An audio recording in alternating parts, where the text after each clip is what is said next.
I had, apparently, let things get wildly out of hand, and if I could just get out of this burning house, I resolved to start making better life choices. Now I was naked, freezing, bleeding, and there were zombies approaching from all directions. Things were looking up already. I grabbed the first set of sneakers I could find. I didn't even have time to check if they had a hole in them. I was still soaking wet, but at least I was dressed. I had to get out of here, and I had to hope there was something, really just anything of use in the nearby house. While the zombie banged on the window, I raided the fridge for what little food hadn't gone rotten in the last 6 months. Hearing zombies pour into the front of the house, I made my way out the back. I was still limping from my injury, and my coughing and sneezing would be attracting zombies from a good distance. Though they were long dead, the zombies were actually faster than me, so I had to take up an awkward shuffle to get away. I couldn't fight even 3 or 4 of them right now, and there were a lot more than 3 or 4 chasing me. Sometimes I felt their hands claw against me as they passed. Even when I couldn't see them, I could still hear them out there. Eventually, the sound of the horde grew fainter and fainter. A fog started to roll in, because why not? Figuring I probably wouldn't survive the night, I ate the whole stick of butter. Something I've always wanted to try.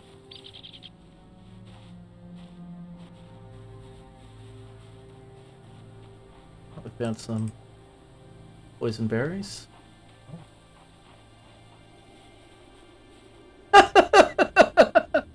How do you generate this magazine in our second pickup? My god. It sounded like I was alone, so I stopped to tend my injury. Taking off the dirty bandage, I could see the deep wound was still bleeding. I did my best to get the glass shards out using just my hands. Thankfully, I got it the first try. I had nothing to stitch the wound, so for now I just bandaged it back up. I was approaching some sort of farm. A building might mean food, but it would definitely mean zombies. There were zombies inside the barn. Thankfully not too many.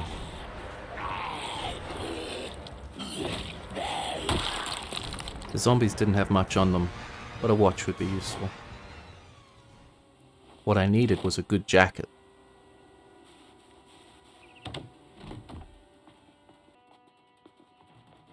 My cough was still going to alert any zombies in the house, so sneaking up on them wouldn't be an option.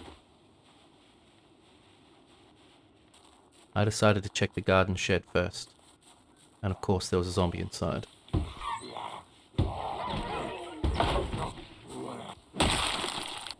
The zombie had a knife. Not a very good knife, but it might still be useful. It was enough to make a spear. I still had to survive the night, but if I was going to survive longer than that, I'd need some tools, and this was a good place to start looking. The hammer wasn't in very good condition, and the propane torch wasn't exactly what I needed. Now to head to the house. Front door was unlocked, but I could hear zombies inside. Despite the danger, I went straight for the kitchen sink and some fresh water. A saucepan would let me carry water around with me. Somehow.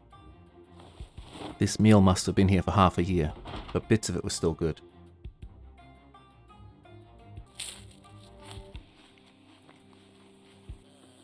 Now it was time to take care of business. The spear worked well. I found some rudimentary medical supplies in a bathroom, but I would need a needle to stitch up that wound. Upstairs, I started going room by room, making sure the place was clear, though it did sound that way. It was warmer in here too. If I could hold up here for a day or two, I might be able to shake this cold. Upstairs, I found a sweater vest.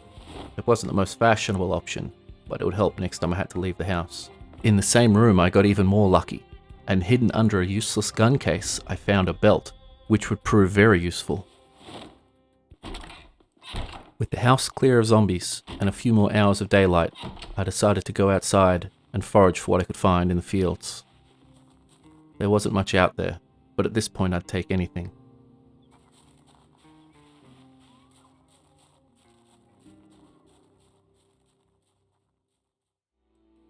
I was in so much pain that I couldn't get to sleep till well into the next morning. When I woke up, the day was more than half done, and I still had my cold. I wouldn't be going too far today. I ate some of the stuff I found downstairs, then I went outside to check out some of the nearby buildings. I kept my eyes open for foraging along the way, and I found some berries. Luckily, I could tell whether they were poisoned or not. Berries wouldn't keep my weight stable, but they might form a large part of my diet for the next month or two. While keeping my eye out for berries, I also kept my eye out for zombies.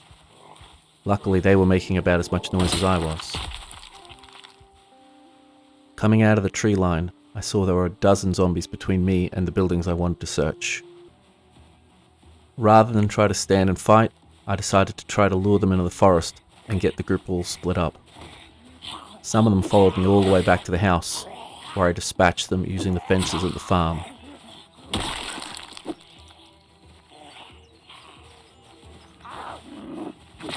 The crude spear had worked well, but it was very fragile.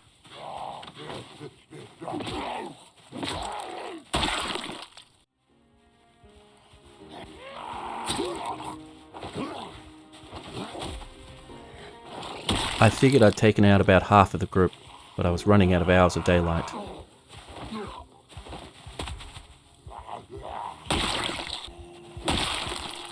On one of the zombies, I found a packet of radish seeds. They would be of some use, but not as much as you might think. Heading out in the open field, I fought the last of the zombies with whatever I had left.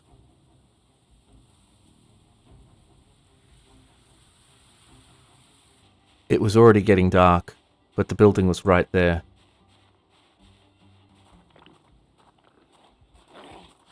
Hopefully there weren't too many more zombies guarding the place.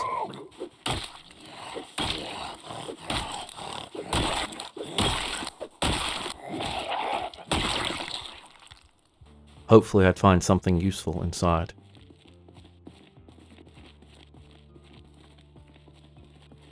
I didn't.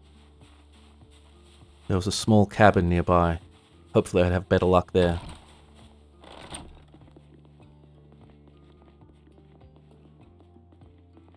A single can of potatoes. I guess that was worth the risk. As long as I don't get killed trying to get out of here.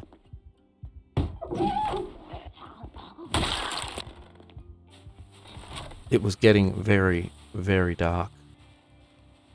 And I'd probably left a few zombies in the woods. I slipped past any remaining zombies and got back to the farmhouse. After surviving 6 months of the zombie apocalypse, I don't know how I let things get so bad. I decided I was going to reset the clock, and today was day 2 of my new life. For now, I was still in too much pain to sleep, so I had to tire myself out more before I could get to bed. The next day, I actually got an early start. If anything, it was maybe a little too early. It was dark, and the temperature was still way below freezing. Before I even got to the barn, I heard a zombie sneaking around.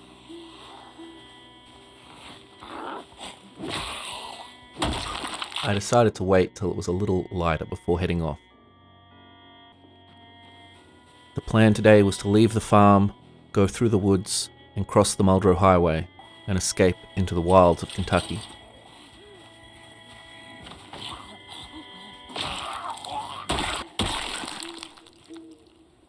My cold had gone, so there was at least a chance I could sneak through the trees. It didn't help when I literally bumped into a zombie, and now the chase was on.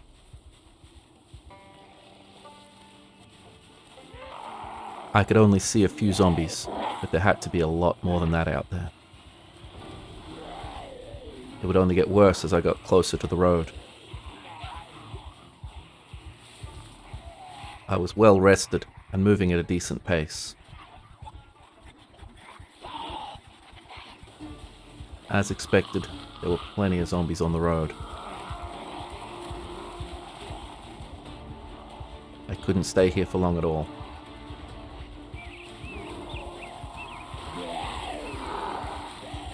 Walking almost blindly through the woods, I just had to hope I didn't walk right into a crowd of 8 zombies with their arms outstretched.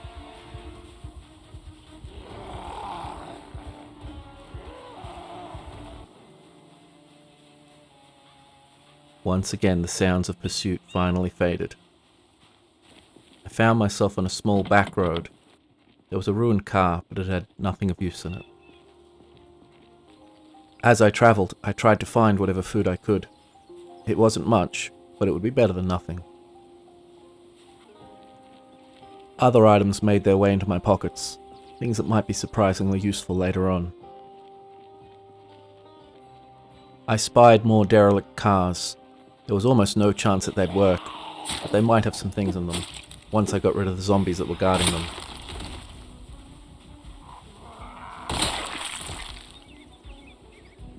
A car key was one of like 5 things that needed to all line up if I was going to get one of these cars working.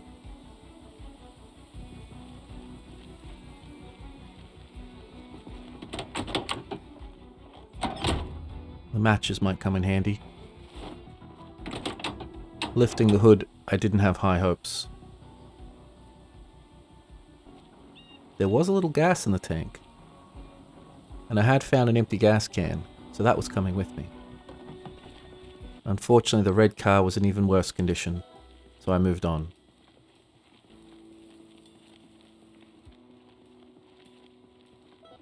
By midday, I'd reached some sort of gated communication station. The area was surprisingly clear, although I expect there would still be 1 or 2 zombies around. The first building had a water dispenser, full to the brim. That would be useful, although it was way too heavy to carry. Diligently searching the place, I found my first zombie. How long they'd been in there, who could say? There were more in the last building.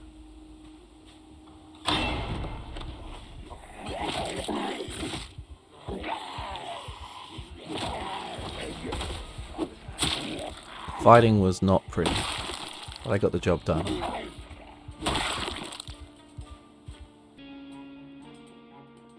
No food, of course.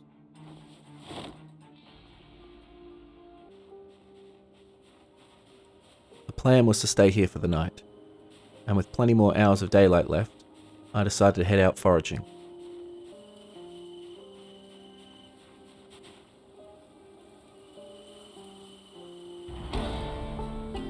Luckily, I was pretty good at foraging.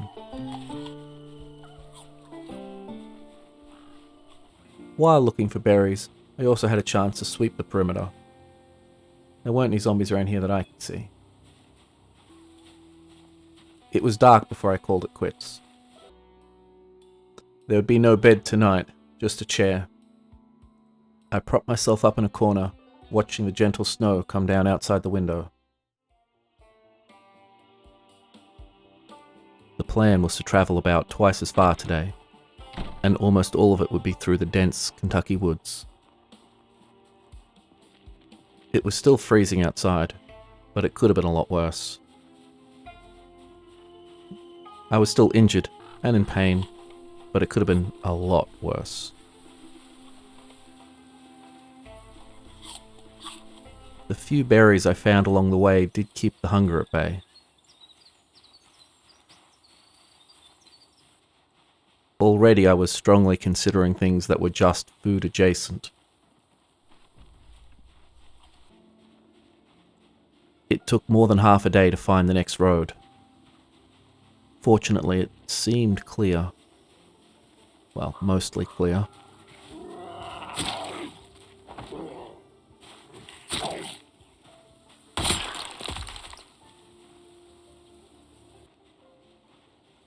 It looked like the number of zombies were going to drop off as I got further away from the town. That meant I should probably avoid West Point.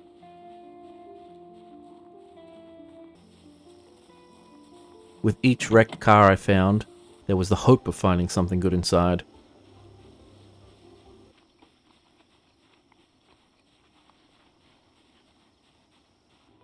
I definitely didn't have everything one needed to survive in the wild, but staying in Muldrow was not an option.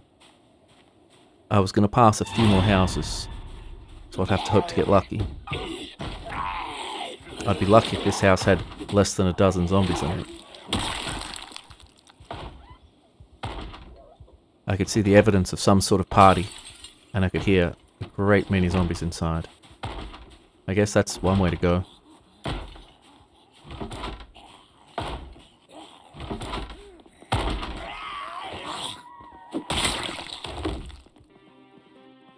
So long as I can take these things one at a time, in good light, they're very little threat. I should have cleared the house first, but I really want to eat those chips. A room stacked with crates tempted me, but they held nothing of use. Nothing at all. When the zombies that had been upstairs finally broke out, I decided to lure them outside, where I'd have more room to move.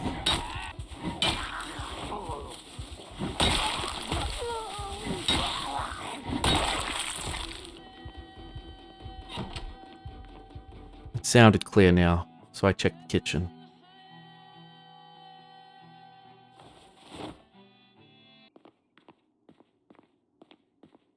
I'd have to go room by room once more, making sure I was alone. I took the opportunity to steal some clean clothes, things that hadn't been worn by a corpse for 6 months.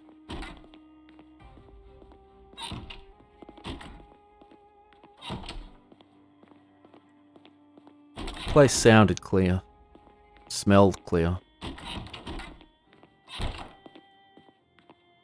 In one of the rooms I found a screwdriver and a hefty looking torch.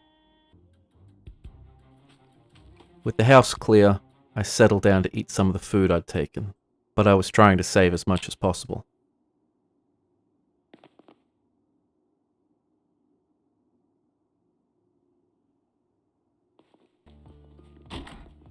The place was quiet enough that I decided to hang around for another day. Even before the sun got up, I was up, smashing furniture. I couldn't possibly carry the wood with me, but even a small bag of nails would be useful. A couple of hours in, and my banging still hadn't attracted any guests. Learning a little bit of carpentry was a nice side effect. Once it was bright enough outside, I decided to check out the nearby structures. These houses were smaller, and unless they too had been having a party, I expected only a couple of zombies in each. I would circle a house, looking in as many windows as I could before heading inside. I made sure the place was clear, but before even searching it, I decided to clear out the next house as well.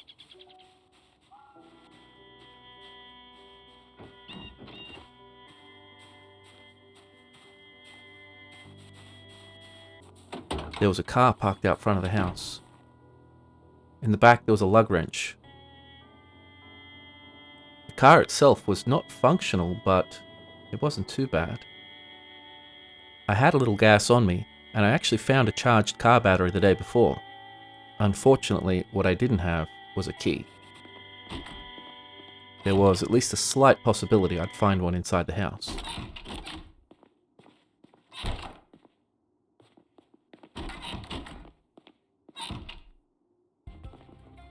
Well, that didn't pan out. Back to the first of the two homes. This time I would search it properly.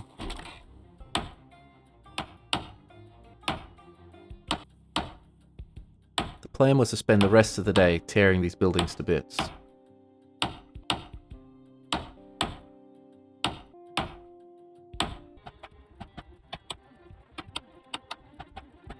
My handful of nails grew to a pocketful, but it still wouldn't be enough to build my own shelter.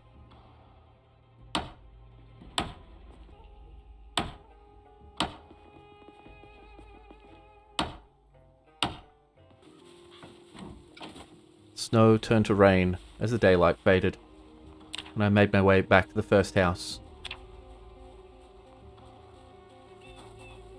Along the way, I found a How to Use Generators magazine.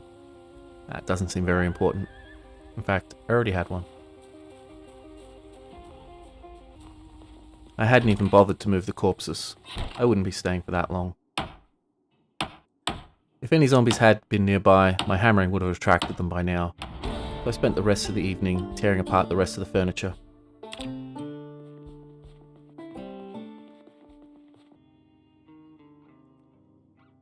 I knew I wasn't eating enough, but I tried to make do with a single bowl of oatmeal.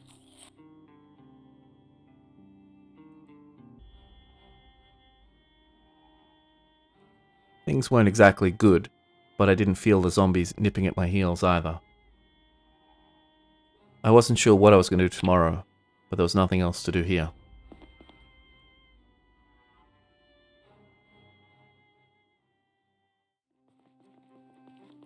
I made sure to fill up my water before I left the house, even though I was only heading a short way to the north. I don't know why I went back to close the door.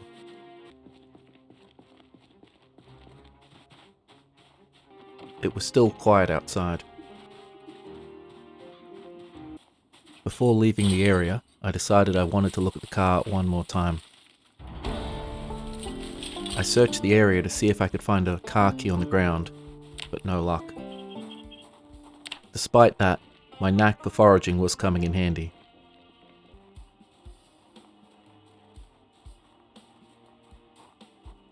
I decided there probably wasn't going to be anything in that old barn, so I just moved on.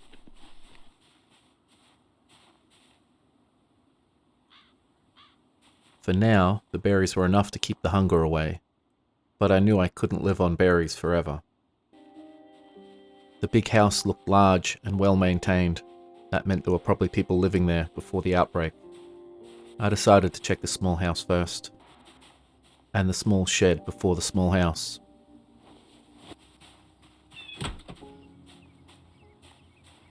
No zombies, but a generator. It wasn't something I was going to carry around with me, but I'd mark it on my map and maybe I'd come back for it one day.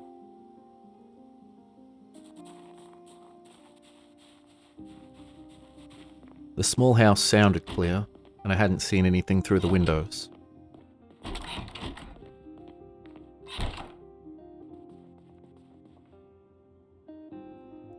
A single can of peas wouldn't be much better than the berries I was carrying, but a big metal pot could be useful.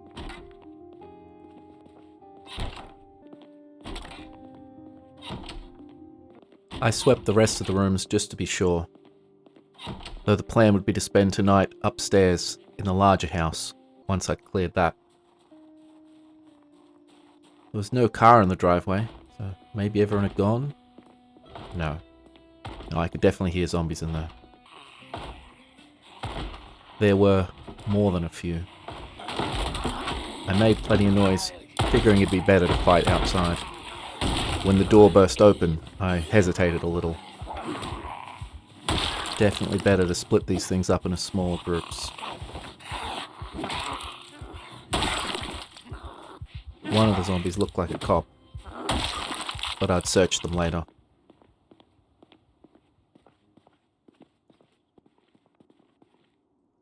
The house sounded quiet now.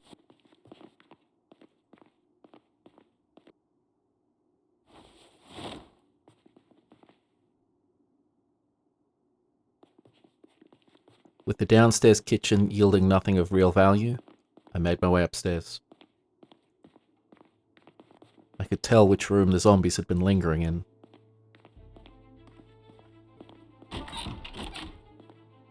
The others were clear as well.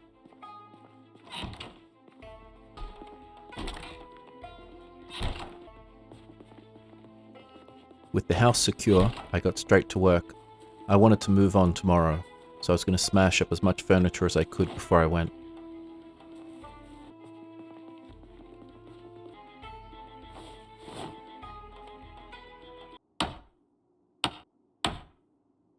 I started over at the small house. I broke pretty much everything I went near, but I was getting some nails, so that was good. I kept going well into the night, and after a meal fit for a rabbit, I finally went to bed.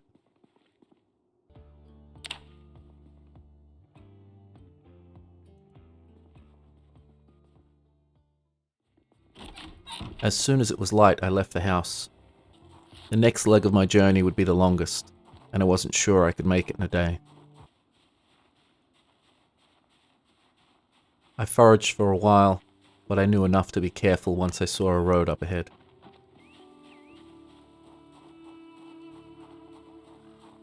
There were 2 roads I could have taken to the lake houses. This was by far the longer of the 2, but hopefully safer. Not entirely safe though. Now that I was feeling better, I could fight off 5 or 6 of these things pretty confidently, so long as I had room to move. The fight did slow me down though, and daylight was burning.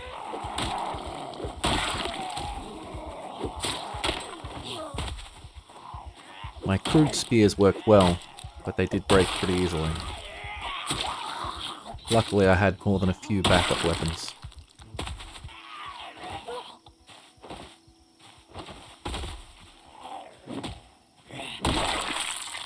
I probably could have kept moving and just dragged the zombies behind me. That would have risked building them up to a dangerous level. Better to take out just a few at a time.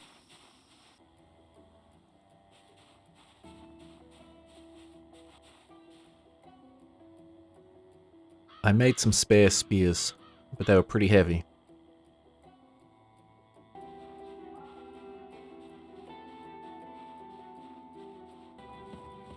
The road up ahead was flanked with trees, and would be so for the next few miles. It was already later than I'd like, and I was probably trying to carry too much. I did not want to have to walk this road at night, and I definitely didn't want to have to sleep out here. I was getting further and further from civilization, but there were still some cars on the road, and where there were cars, there were probably people, or what was left of them. I checked each car diligently, even the ones that I could see wouldn't be able to run. I was keeping an eye out for fuel, or a battery that still had some juice in it.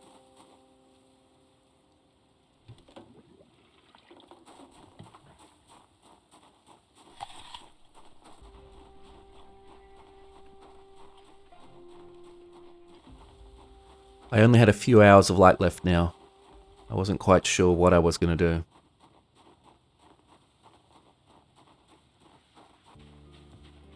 One more wreck on the road, this time with some zombies standing guard around it.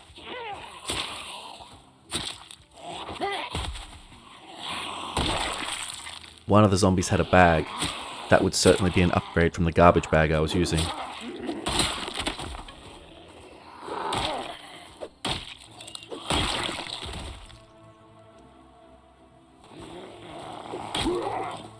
So long as I focused, the fight wasn't too difficult, but it did slow me down even further.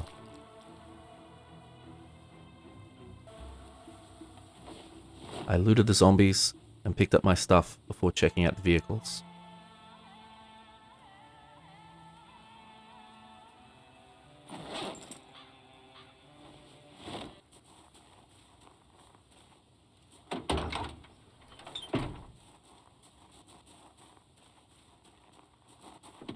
As with all the other wrecks I'd encountered, the cars weren't worth much.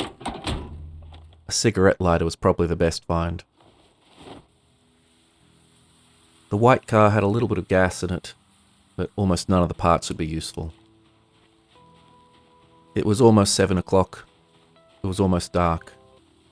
I didn't want to push on in the dark, so I pulled out my torch and I swept the area for any more zombies. When I was satisfied the area was clear, I climbed into one of the ruined cars.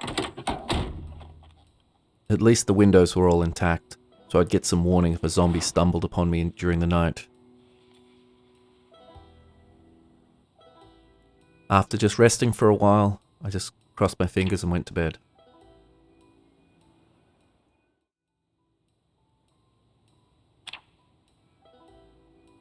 After waking, I waited for the sun to come up. A light snow had set in, but hopefully tonight I'd sleep in a house again. The extra bag made carrying my stuff easier, though I wasn't carrying a spare spear. Another set of cars, a few more zombies standing around. At least I wasn't pressed for time today. After quickly dispatching the zombies, I actually found a key to the nearby black van. I was actually carrying gas with me, so as long as its engine wasn't completely dead, I might be able to make use of it. The van was not good, but it was technically functional. After some work, I managed to get it running. It was loud and felt like it was about to fall apart at any moment. And one of the wheels blew almost immediately. On just 3 tires, I struggled down the road, but this wasn't going to go well.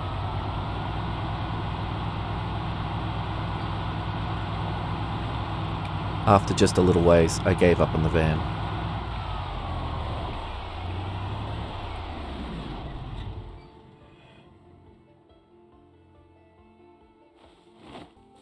Once I got back on foot, I immediately encountered a large group of zombies on the road up ahead. The van would definitely not have been able to push through them, and it was a miracle that its sound hadn't attracted them. Though I had the time to fight them, I had no desire to fight that many zombies to take control of a lonely stretch of road. Instead, I cut north through the trees, looking for the Ohio River. With the river in sight, I could follow it down to my final destination.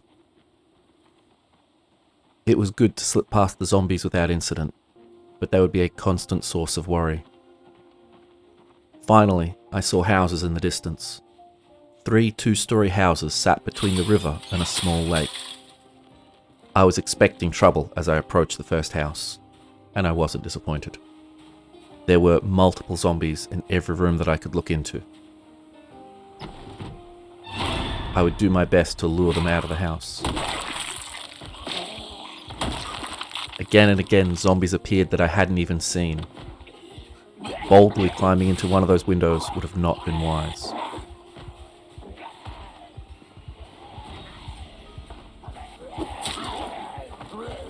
I drew the last of the first room full of zombies out the back of the house and finished them off. I could still hear more inside.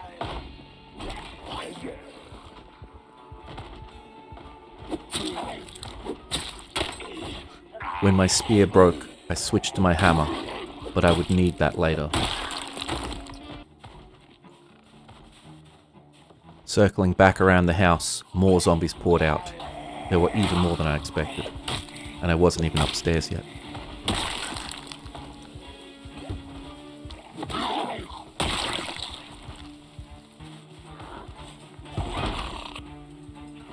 They just kept coming.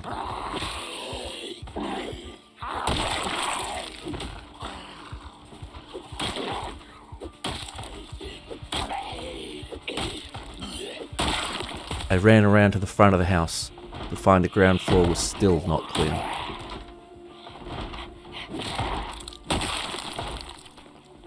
Even after entering the house, I could hear more zombies banging on doors.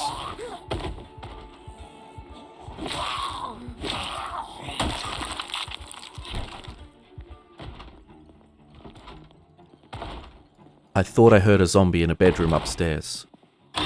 Fucking piece of shit zombie.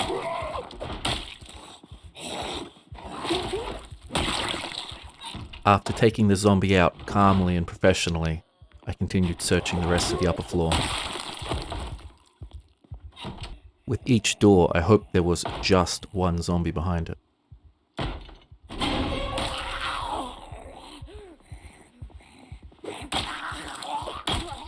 By the time I finished, there was blood and dead bodies all over the house.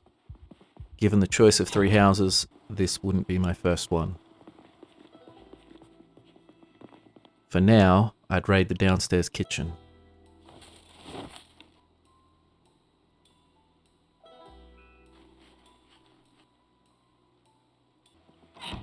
With the house clear, if not necessarily secure, I went back upstairs to drop off all my excess equipment. Before moving on with any more killing, I wandered around to look for a nice branch suitable to make a new spear.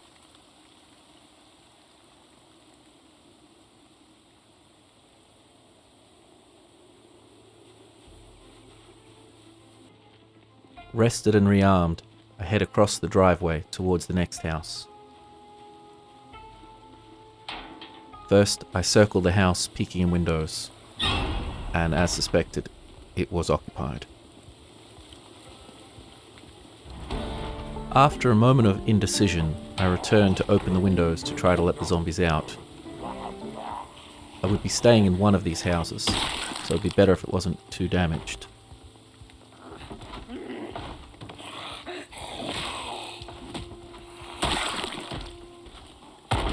As I continued to provoke the zombies, more of them made their way downstairs.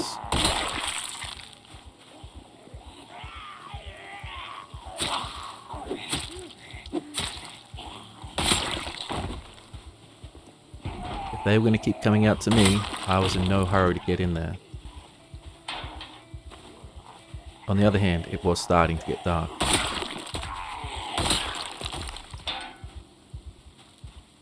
It would be better to have all 3 houses clear by night, but I definitely wanted this one done.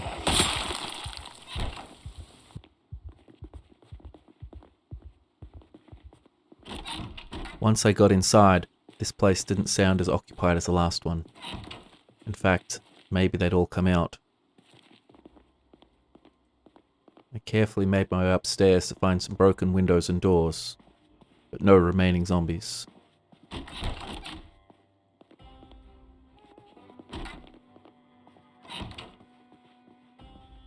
Yeah, it looked clear.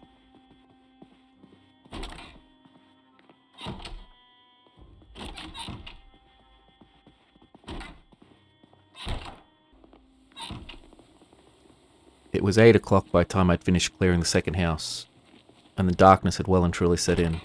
While I could have attempted to clear the third house, I figured the zombies would wait till morning. I wanted a good night's sleep, so a bottle of wine would see to that. I even ate some of the food I'd found down in the kitchen. What little there was.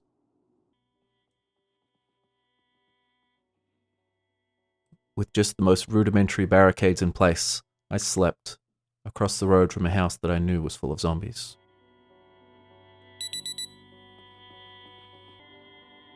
I was aware that my weight was continuing to drop, but it wasn't the time to deal with that.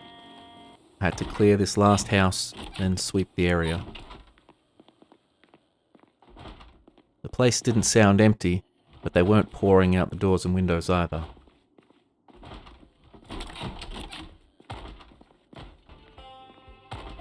Yeah, I could definitely hear something upstairs. If it was more than 2, the plan was to get out of there fast.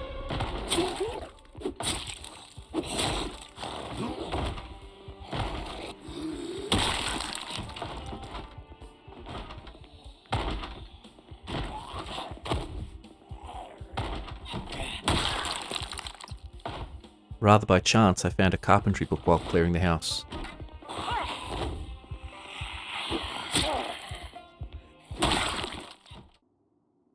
Once all the groaning and rattling of doors stopped, I made my way down to the kitchen.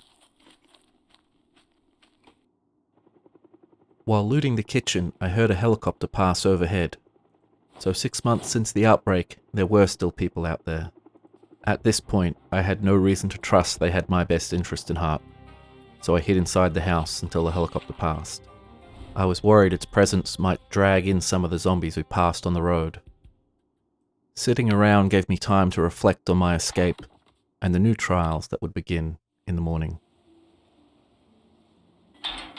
With the 3 houses clear, there was one more building nearby, a small cabin in the woods. I approached slowly, hoping no one was home. I don't know why I'd gotten distracted as soon as I opened the door. That was about the worst breach and clear I'd ever done.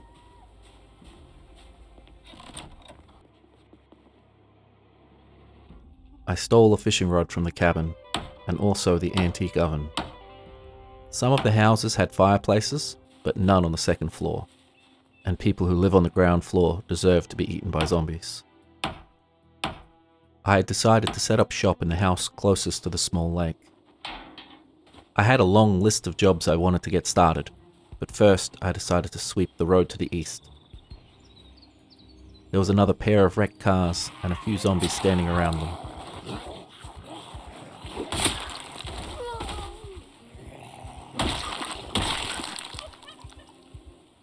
I checked the 2 cars, but I didn't have high hopes. The second car was in terrible condition, but the engine was working, the battery had some charge, and it even had some gas in it. Breaking into the car, I crossed my fingers that I'd find a key. Unfortunately, all I found was a pistol. While returning to the house, I actually found a matching car key on one of the dead zombies. Returning to the crash site, I tried to fire the car up. It came to life with a lot more vigor than the van had, and I drove it the short way back to base. The car was barely functional, and I'd definitely need to find it some new wheels. Not wanting to waste any more time, before it got dark, I started planting what few seeds I'd found. Without any sort of gardening tools, I had to dig the furrows with my bare hands. There would be a definite limit to how many I could dig on any given day. Fortunately, water would not be a problem.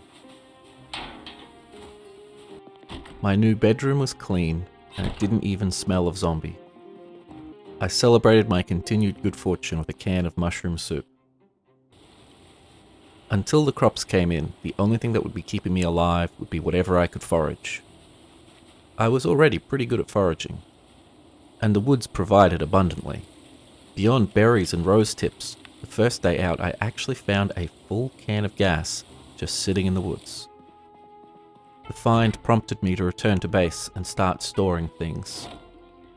If I could get a car working, I actually had quite a bit of gas. After the morning foraging, I did a little farming and then started work on carpentry. I began to smash up some of the furniture in the 2 houses that I wasn't intending to use. The nails would be precious, and I needed just a little more practice before I would be able to put together a water collector. You might not think a water collector would be that useful, living next to a river and a lake, but I knew how many dead bodies were floating in these waters. While travelling back and forth, I stripped the clothes off as many of the dead zombies as I could. I might find a use for all those scraps and rags later on. I picked out a closet in the house as a place where I would just dump things that I had no use for. I planned to move the fridge upstairs. While I did have gas, and I knew where I could find a generator, I just didn't have any food that I needed to refrigerate. That evening, just to experiment, I went out and tried to catch some fish. I would have no success with a simple spear, at least not until winter passed. Despite the lack of success fishing, I thought I'd gotten a lot done, but there was much more to do if I didn't want to die of starvation before winter passed. For now, I was able to find enough rose hips and berries to keep the hunger away, but such a diet would see my weight continue to steadily decline. The precipitation was almost always snow, which forced me to tend to the farm myself. While more carefully scouting out the backyard, I found a pair of scissors. That could be useful.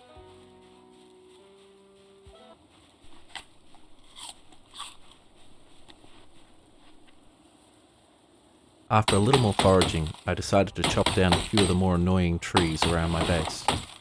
Then I just got into it and chopped down a few more. The work kept me warm, and the antique stove upstairs would keep me warmer still. After a few hours of chopping wood, I went upstairs and loaded up the oven.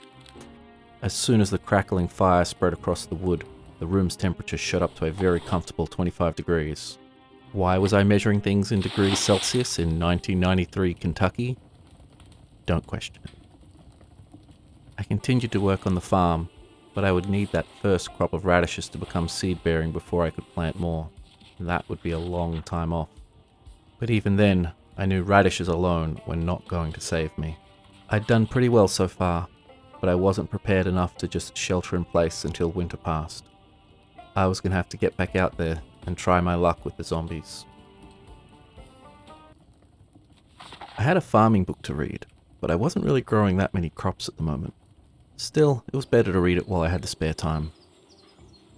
No matter how cold it was, if I wanted to eat, I had to go out foraging. My biggest concern was the fact that I knew there were at least a dozen zombies somewhere nearby, probably more. While foraging, I happened upon a golf bag. It wasn't exactly a military backpack, but if you're trying to carry around a bunch of spears, a golf bag is probably a decent choice.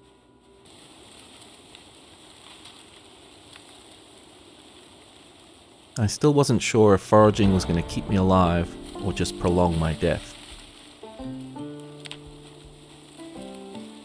I made another rare find when I found a propane torch in the grass. Without a whole tank to fill it up, it wouldn't be much use. That evening I tried fishing one more time, just to make sure. It was hopeless. After reading some more of my farming book, I decided to sweep wider through the woods.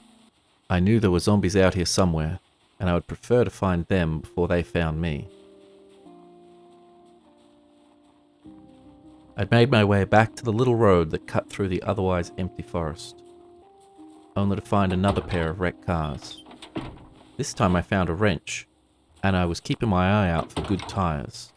By chance I found 2 tires in perfect condition. A couple more like that and I might actually be able to get that little car running.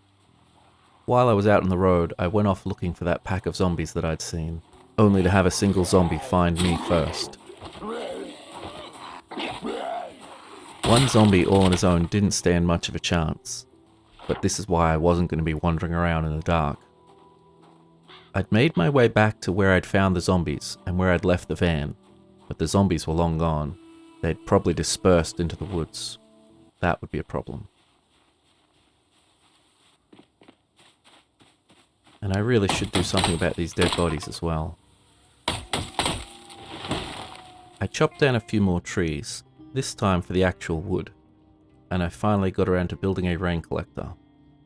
It wasn't large or well made, but it was a place I would be able to store fresh water, which would let me purify it en masse. If I'd had a pipe wrench, I could have hooked it up to the house's plumbing system, but I didn't have one. So I just went to the lake and grabbed as much water as I could.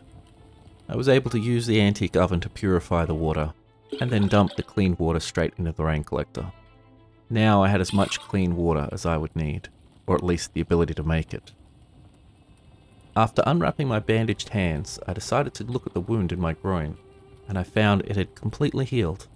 That was fortunate. I thought I was going to have to stitch it, but apparently some rest and food did the job. By tomorrow or the next day, I'd have this book finished. While spearfishing was out, I figured I'd try using the fishing rod. Even if it had worked, I didn't have any spare fishing line for when it inevitably broke. No, for now I would have to rely on berries.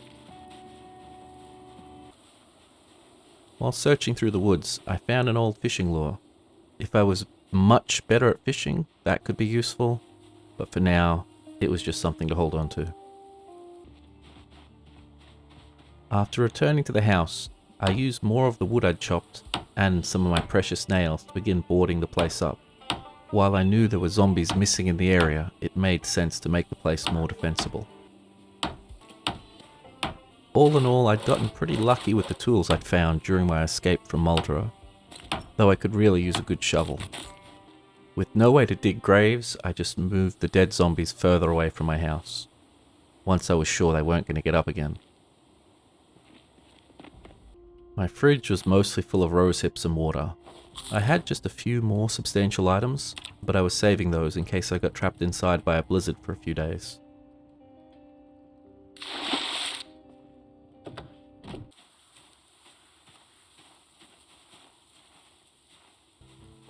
With all of my seeds already in the ground, and fishing being off the cards, there wasn't much I could do but forage and scout the nearby area. I travelled further to the east than I had before, and making my way down the road, I found a few more wrecked cars, with the usual zombie guards. One of the cars was an ambulance, though at this point I didn't really need medical supplies.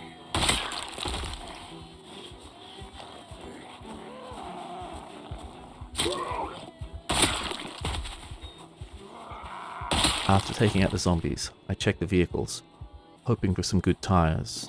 The van had a spare tyre, but it was for a heavy-duty model, and that wouldn't help me.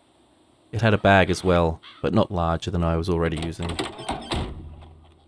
In the smaller car, I found yet another pistol. Without boxes and boxes of ammunition, it would be of no use to me.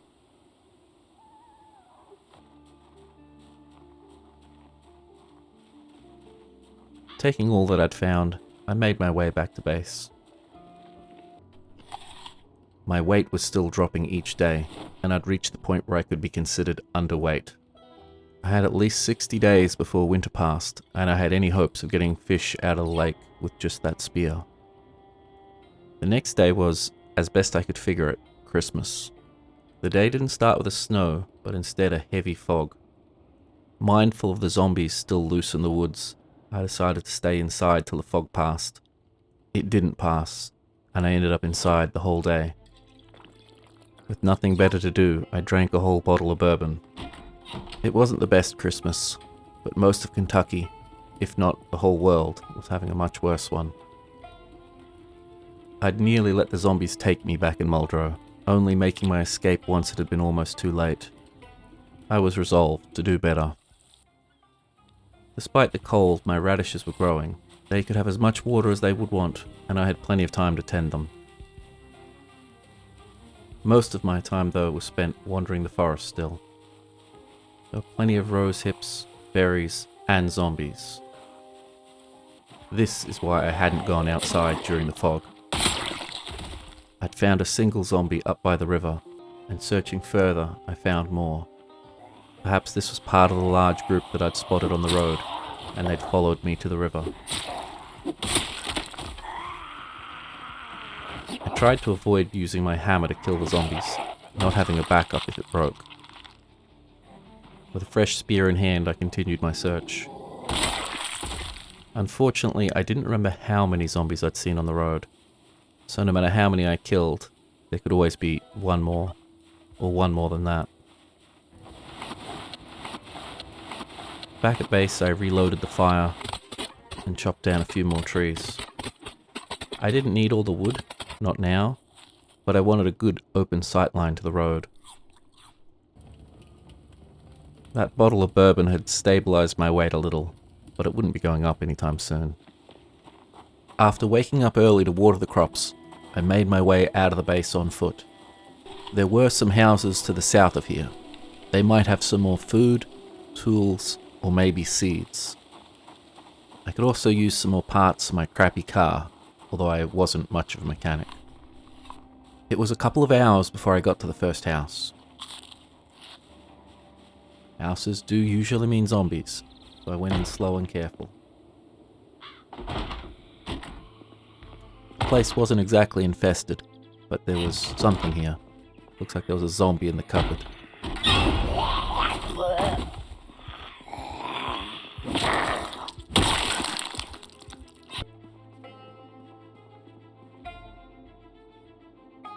Other than a little bit of food in the kitchen, there was nothing that I needed. I wasn't going to hang around and smash up furniture. Before leaving, I'd check out the car in the driveway. Yet another gun, and a little more ammo. I was more interested in the spare tire in the back of the car. That would give me 3 good quality tires. It was still early, but it wasn't worth dragging that tire around with me all day, so I ran it back to base. I had all the tools I needed, but I didn't really know what I was doing in terms of swapping out a tire. Eventually, I managed to get the new tires on. Before it got dark, I made my way back down the road to steal the light bulbs out of the other wrecked car. I would need to practice some mechanics.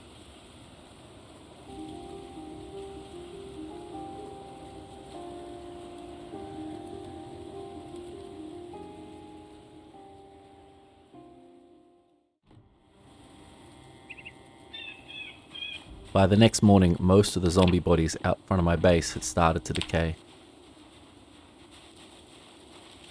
I made my way across to the road again, remembering I'd left 2 good tires there. Rather than just take the tyres, I also took the time to practice some mechanics on the two wrecks.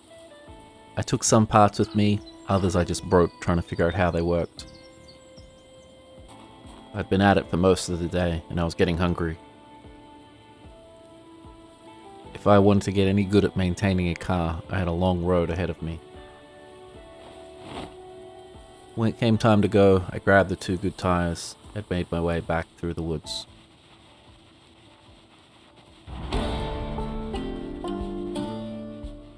The car's engine was still trash, but after my experience with the van, I knew that tyres were the more immediate problem.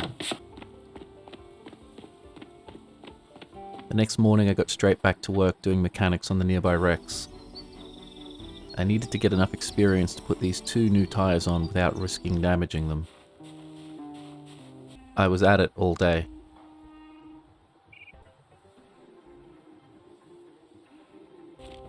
It was slow, painstaking work, but it was safe.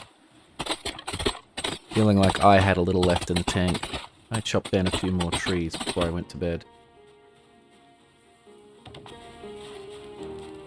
While foraging the next morning, I found a farming magazine. It would teach me some useful recipes, but I didn't really have the tools to make use of it. I returned to the two wrecks out on the road to the west. If my car was in better condition, I could have thought about driving these back to my base. While foraging for lunch, I actually found some wild grapes. No seeds, though. In the evening, I did some more logging, still wanting to open up the line of sight between my farm and the road. I didn't mind if zombies could see me, just so long as I saw them first. The next day, I'd actually set an alarm.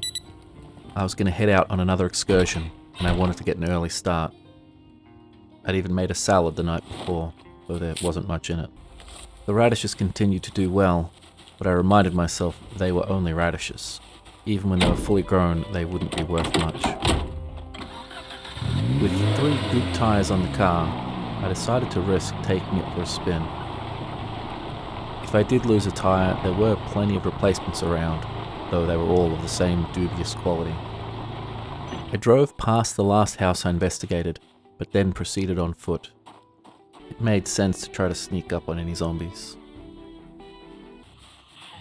I found a pair in a garden shed. This was just the sort of place that might have what I'd need.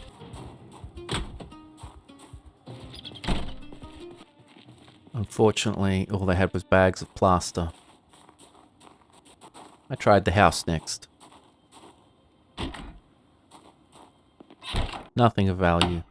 It was early enough in the day, so I did decide to replenish the nails I'd used in boarding up my base. With little to show for several hours of work, I made my way back to the car. Rather than go back to base, I pressed on further. It didn't take long before I saw some more zombies. While I could have driven past them, the last packet of seeds I'd found had been on a zombie. Dispatching the crowd, I noticed one of them had a shotgun. Again, without boxes of ammunition, it wouldn't be worth much. I was more interested in the nightstick. That would at least get some work done. I continued to clear the nearby area.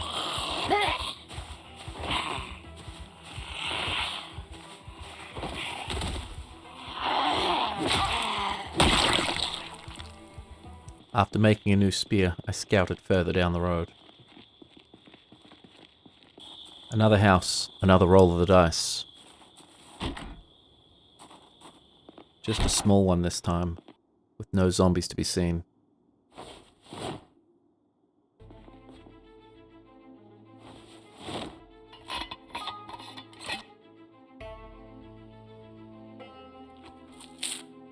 It was late enough for me to consider going back home, but there was a broken down car just across the road. Its engine was completely dead, its battery was out of juice, and it had no gas. Not a good prospect. What it did have was tires, and one of them was in pretty good condition. I grabbed my tools and I pinched it. I even risked swapping it out right there on the road. The car was still in pretty bad shape, but with 4 good wheels on it, I could trust it to go on more frequent outings. I'd have to keep working on my mechanics, but all that required was time. Time was one thing I had quite a bit of. The next day was January 1st, 1994. I hadn't had any sort of party the night before, but I had at least made a New Year's resolution. I wasn't going to give up and let the zombies take me. I was going to live or die fighting. Going out for another excursion. I travelled the forest road, past the 2 cars I'd been cannibalizing on the road. Every time I passed a wreck, I was more mindful now to look out for any piece that might be of use in the future. Not even necessarily useful for my car, but useful for training mechanics. What that meant was no light bulb was sacred.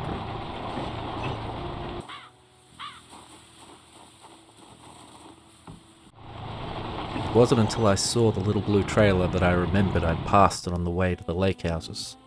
Assuming its tyres weren't about to explode, it could actually be quite useful. First, I cannibalized the other cars. And then I took the little trailer with me. With the wheels in mostly good condition, I was happy to actually drive past some zombies here and there.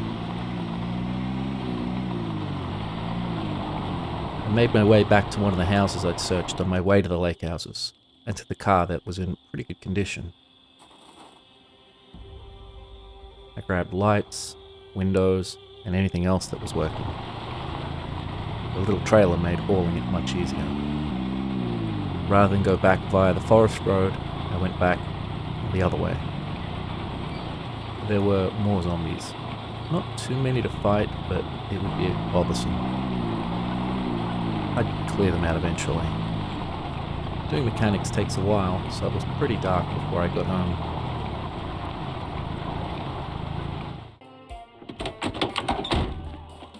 Gotten a pretty good haul of parts. Before going to bed, I replaced the gas tank of the car with another one I'd found.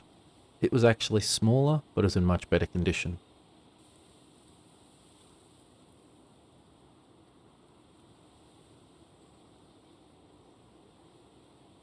I topped it up and went to bed.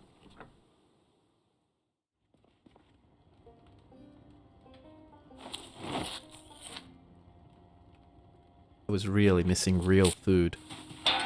Watching these radishes grow did not make them grow faster, and it only reminded me that they were just radishes. After messing around the garden, I went back to work on the car.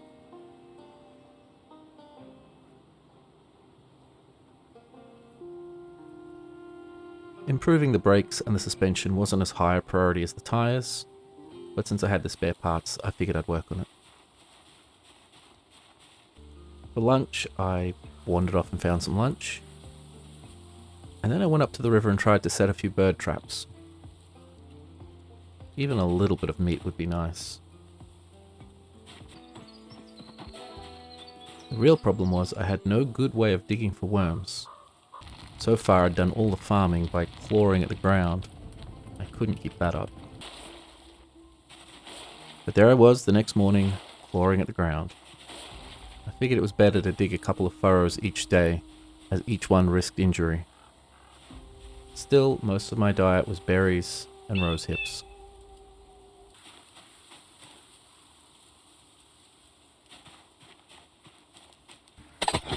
That afternoon I did some more work around the house, or rather the yard. If I didn't get myself killed, I was going to be around here for a long time, so it didn't hurt to spruce the place up a bit. And that evening, I put in a few hours' work on the car. The days were long, but varied, and sitting in my warm, safe bedroom, eating some bird meat stew, things weren't that bad. The next morning, I found some of my radishes were diseased, but also seed-bearing. I'd harvest them and plant a bunch more. but again, they are only radishes. I had the space, I had the furrows already dug, and I had as much water as I needed. And after planting the new plants, I would have some radishes to eat.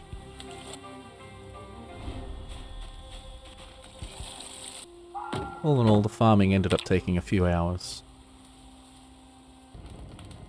I didn't strictly need the fire, but it did make it more pleasant coming home every day. It was a pain having to run all the way to where I'd set up my traps, dig up some worms, and reset them, but even a little bit of meat was a nice addition to my diet. Upon returning to base, I found even more of the radishes were seed-bearing. At least I had something else to put in my little bird soup.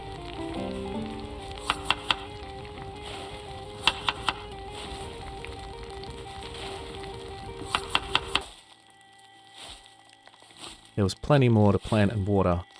The next time the radishes became seed-bearing, I'd have more seeds than I would know what to do with, but for now I needed every last radish.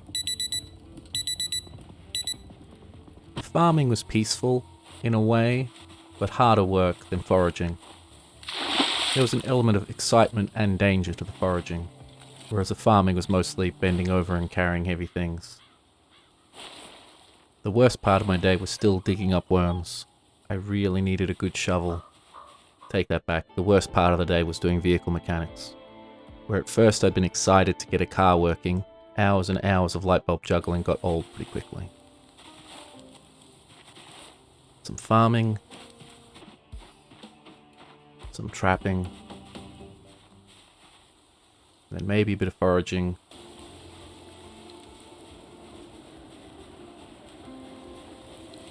before finally returning home to do some work around the house. The heavy rain did not make things more pleasant. Nor did the dinner of mostly just berries. My weight was really starting to crash now, and I felt the lack of energy. After putting all the proper pieces back on the car, I made it ready for another excursion. I took the little trailer again. It didn't seem like much of a hassle, and would help if I had to bring back car parts, or anything else significantly heavy. While driving across some familiar ground, I spotted some zombies out in the field, and decided to deal with them. They weren't a threat, but they could have weapons, tools, all sorts of things.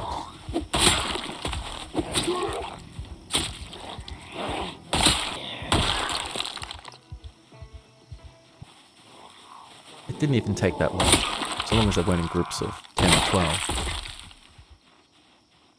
As before, I diligently searched every wreck I passed. I wasn't using any heavy-duty vehicles, but a good quality battery might come in handy later.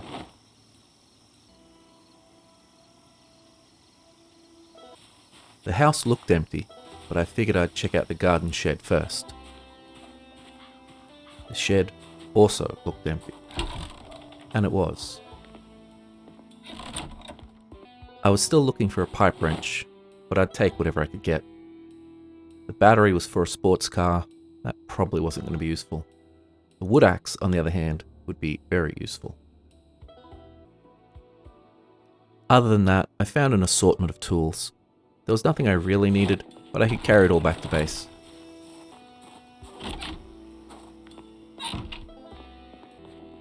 The house looked clear. Unfortunately, the best I found was a can of sardines.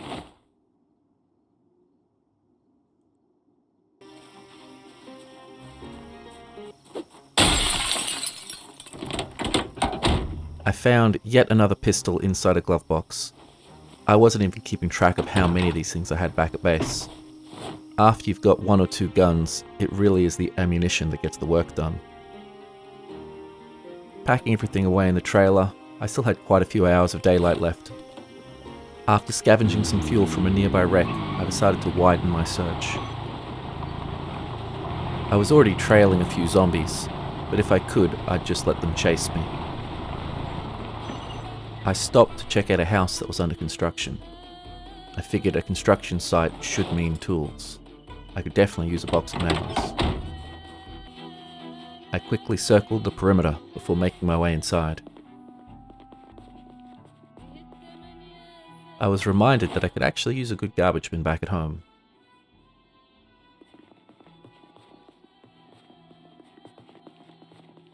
My hopes were high as I checked the boxes, and I was not disappointed to find a garden trowel.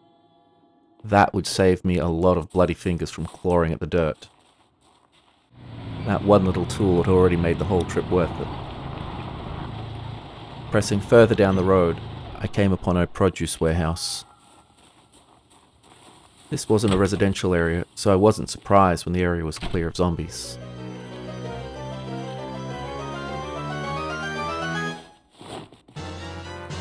Next to a small bag of radish seeds, I found a bag labelled potato seeds. This was big. Radishes were technically food, but potatoes are legitimately food. If I could coax these things to life and get a potato crop going, my weight problems would be solved. That was still going to take weeks of work.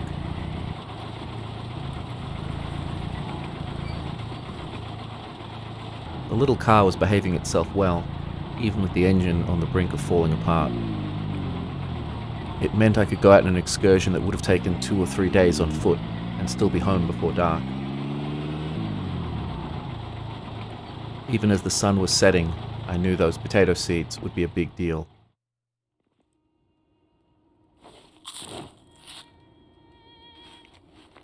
Sure, maybe one day I'd have potatoes to eat, but for now it was still rose hips and berries. First thing in the morning, I planted as many potato patches as I could. Like the berries, radishes would keep my hunger away, but would do nothing to keep my weight up. If I could get my hands on potatoes, I might even be able to trap something better than little birds. Even my trapping was made easier thanks to the garden trowel I'd found. For now, though, I was still very much living off what I found in the forest.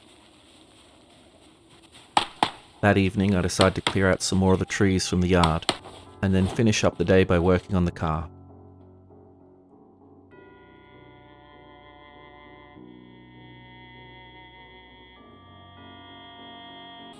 Sometimes I would remember to check my traps in the morning and later in the afternoon, but I think most of my food was still coming from foraging. Even with the temperature well below freezing, I could still usually find something to eat. Back at the farm, I paid a lot of attention to the potato plants. It would take a while, but they could really turn things around for me.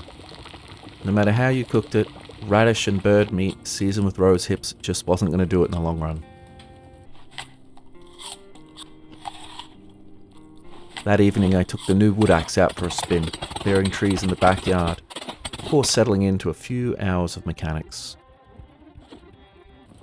Mindful that my car was still in very dubious condition, I'd decided it might be good if I could work on its bodywork a little.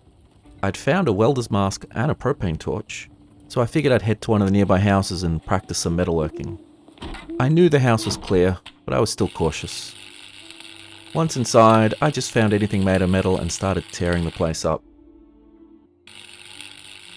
It didn't go very well. I didn't really know what I was doing, so I wasn't getting a lot of resources out of it, and I don't think I was learning much either. It didn't take long before my propane torch was empty. I'd have to go all the way to one of the larger towns to find an actual propane tank, and that wasn't going to happen anytime soon. In the morning, I'd try to check my radio for weather events, including fogs and storms. A light fog wasn't so bad. I felt the area around my base was pretty clear at this point.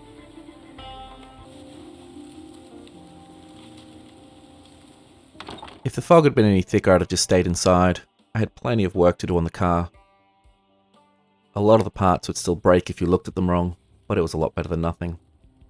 In the evening, I finished reading a first aid book. Hopefully I'd never need that. Sometimes when foraging I found interesting items, but not usually. That full gas tank was probably the most interesting thing I'd found, aside from the 2 generator magazines. And sometimes I didn't find much at all. Farming would get easier once winter was over, but just about everything would get easier once winter was over. Practicing mechanics was definitely becoming my least favourite part of the day, now that I no longer had to dig up worms with my hands. My weight continued to drop. I was growing some potatoes, but they wouldn't be ready for a long time. Some days while foraging I found practically nothing, but I always had a few berries or rose hips left over from the day before. Most of what I was doing was pretty low energy anyway, unless I decided to chop down a bunch of trees. The next morning I decided to clean up my room a little before heading out foraging. My crude bird traps are still paying off, which was good because I didn't have any more twine to make any more. While foraging, I actually found some strawberries with some viable looking seeds.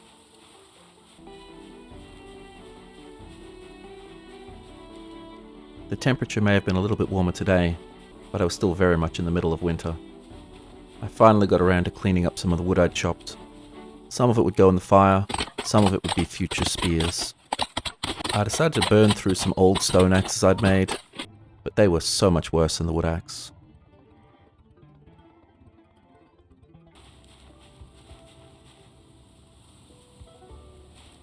After a morning of foraging and trapping, I decided it was time to work on my carpentry a little bit more. I visited one of the houses that I wasn't using, and I spent several hours tearing everything to pieces. I still hadn't found a single box of nails, and I would need some if I was going to make some animal traps in the future. I couldn't actually use the traps until I had the proper bait to catch some animals, but I could hold them for now. I was feeling a bit low after having spent most of yesterday inside. A little bit of farming picked me up. I planted those strawberry seeds I found. Not that strawberries would really keep my weight up either, but they might be a nice change.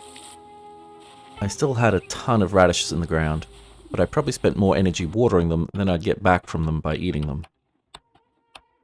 In search of more nails, I went around the pond to the little cabin and started tearing it to bits.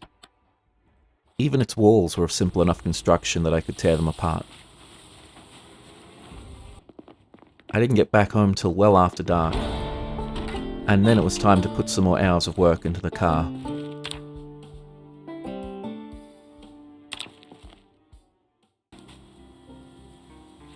The next morning I decided to harvest some of the radishes. I didn't even care that they weren't seed-bearing at this stage. I had so many radishes. My weight was still going down, so after doing some foraging I just sat and ate as many berries and radishes as I could. It was quite a lot. In the afternoon I tried cooking some of the radishes to make them a bit more palatable, but these things were simply not filling me up.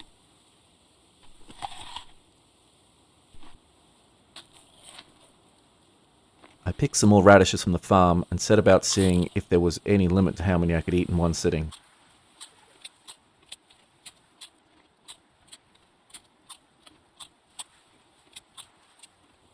And didn't really look like it. I could down 30 radishes and still have room for more. And worst of all, it wasn't doing anything for my weight. As ineffectual as the radishes seemed, I felt it was better to eat them than to just dump them in the composter.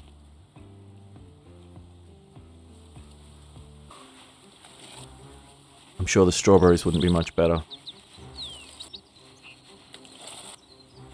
The potato, on the other hand, was the king of the vegetables. With so many radishes to work with, I foraged more out of boredom and a desire to scout for zombies than to actually find berries.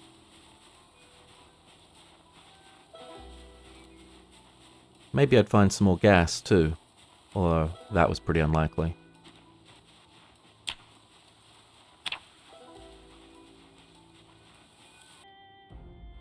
I was getting a lot better at mechanics, but it was certainly taking up a lot of time.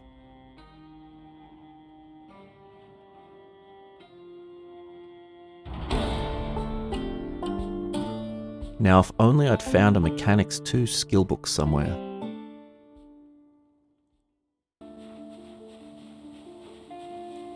I spent most of the next morning walking around foraging. It was snowing, but I had my umbrella.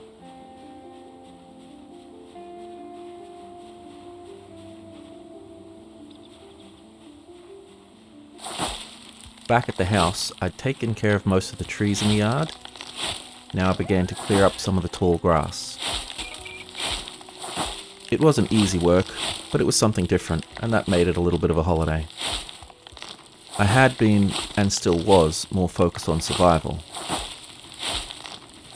After a day of cutting grass, I decided to go back upstairs and relax.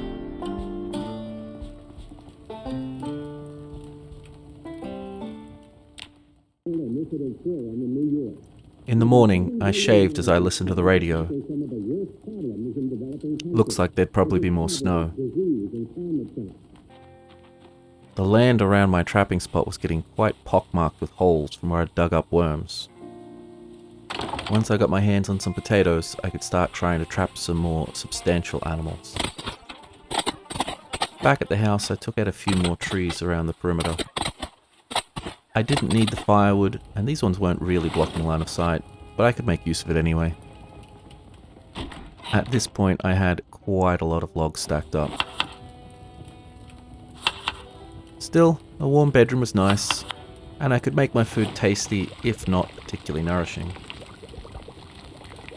Some days I even experimented with stews, roasts, and stir-fries, but still I longed for a really filling meal.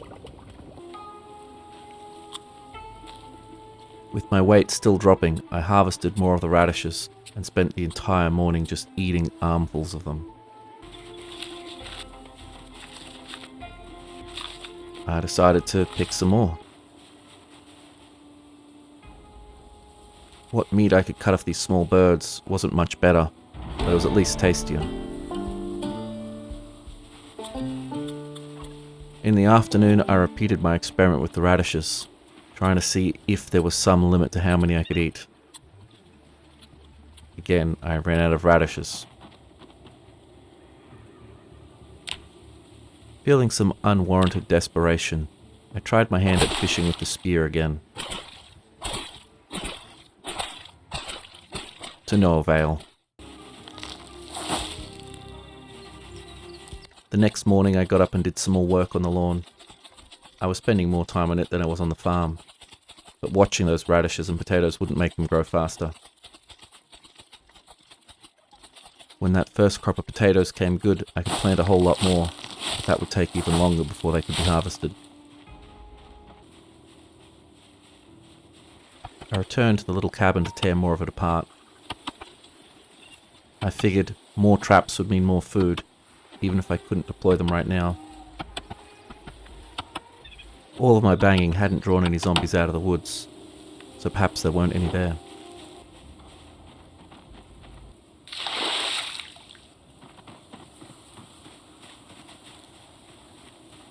At least my potato plants looked healthy.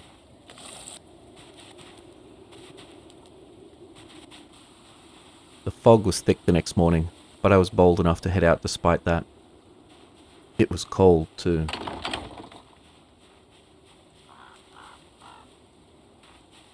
At this point, I would be surprised if there was a zombie hiding behind one of these trees, but me being surprised wouldn't stop the zombie from killing me.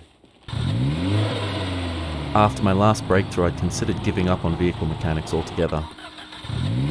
Instead, after the break of a few days, I decided to double down.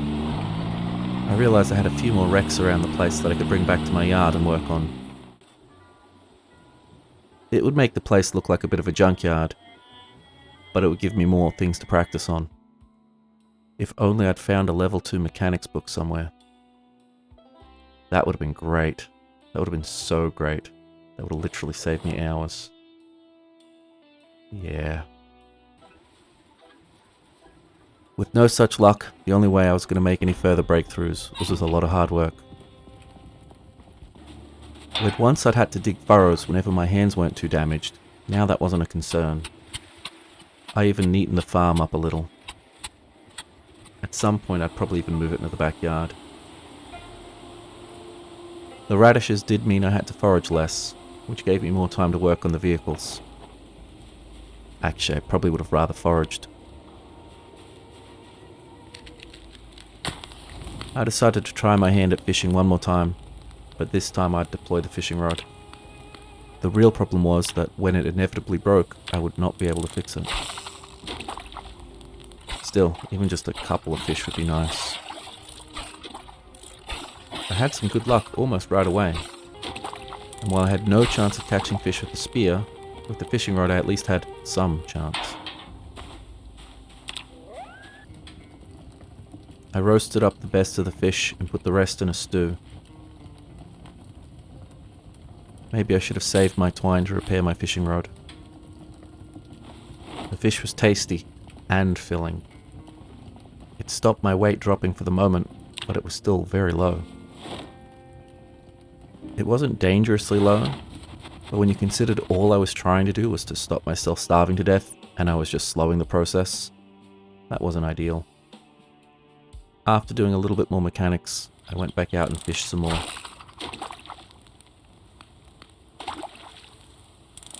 If I could catch a few fish, I might actually get my weight to go up, at least for a little while.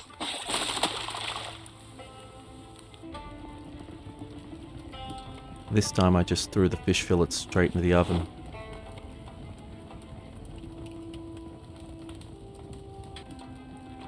Finally, for the first time in months, I ate my fill, and it was wonderful. If I could fish like that every day, food wouldn't be a problem. I was still counting on the potatoes to get me out of this. While watering them, I imagined all the ways I was going to cook them.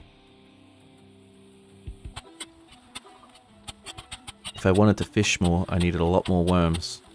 At least with the trowel, I could do that. The advantage of spending hours digging up worms was that the mechanics actually seemed a lot more interesting suddenly. A third day of fishing, and a third day of hoping my fishing rod wouldn't break. What do you know, it lasted another day. The next morning I had a little accident as I was entering the farm.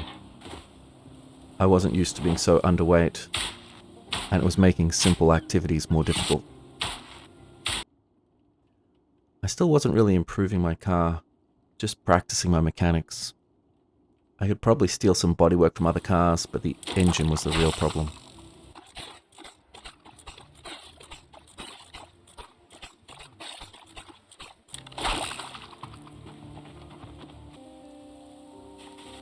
It couldn't be too much longer till these potatoes were ready, although I would have to wait until they were seed-bearing. My progress with mechanics was very slow, even using both cars. Rather than just practicing the same simple tasks, it would probably make sense to upgrade to something more challenging. Sometimes I'd go foraging just for something else to do. It was a rare sight to see the snow melted off the ground, and rarer still to see rain actually falling on my farm. The rain actually made the fishing a little less pleasant, but I knew I could go upstairs into the warmth whenever I wanted to. But that was it. My fishing line snapped, and I didn't have anything to replace it. Well, it was nice while it lasted. In the morning, I ate the last of the fish, and it would be the last of the fish until winter passed. After winter, maybe I'd have more success with the spear, maybe I could practice fishing, and maybe that practice would let me fish through the next winter. But I guess I'm getting ahead of myself. Let's survive one winter at a time. My mechanics progress was slow but steady. After a bit of foraging, in vain I decided I'd give fishing one more try. I knew it wasn't going to work, but I was used to it at this point. Without the fishing rod, I couldn't catch anything. After giving up on fishing, the next morning I awoke to find my potatoes were finally seed-bearing. I could harvest them. This was a big, big deal. That meant I could replant even more potatoes, I could use some to trap for wild animals, and I could eat the rest. I was probably grinning like an idiot as I put the potato seeds in the ground. I resisted the urge to plant all of them at once, knowing that I had no means of refrigerating them come harvest time. Even leaving the potatoes outside in the cold wouldn't slow their decomposition. #Rimworld. I stood by my private pond and stuffed myself silly with potatoes. And unlike the radishes, it didn't take long before I couldn't eat anymore.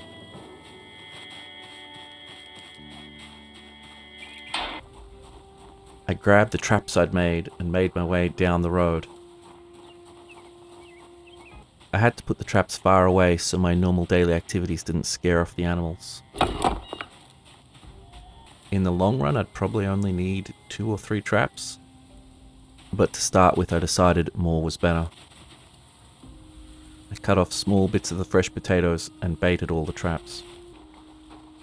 I ate some of the remaining potatoes on the way back to base, hoping that I would get a good harvest of rabbits or squirrels in the morning. I got up well before dawn, wanting to get the second group of potatoes into the ground as quickly as possible.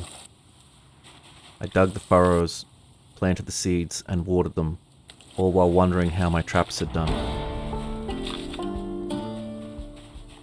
I jogged down to my trapping spot, despite the fog, fingers crossed and hoping. I approached cautiously, knowing the traps would make some sound that could attract nearby zombies. So far, things seemed good. My haul for that first day trapping had been 3 rabbits. In terms of weight, that was probably something like 30 small birds. This was going to work. I was going to make it till the end of winter.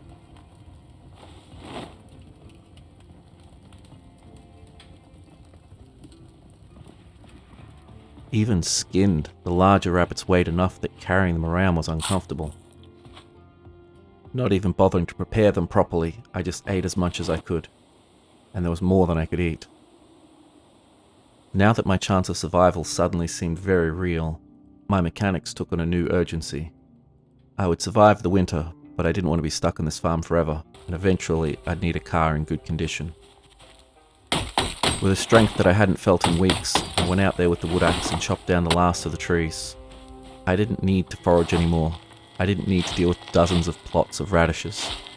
And that gave me time for other, even more pointless activities. But they were my pointless activities, damn it. I had quite a few potatoes, but probably not so many that I had to worry about them going off before I could eat them. If that was the case, I could in theory power up that fridge with a generator. If I was going to install a generator, I figured I'd put it up on a balcony where animals or, God forbid, zombies couldn't get at it.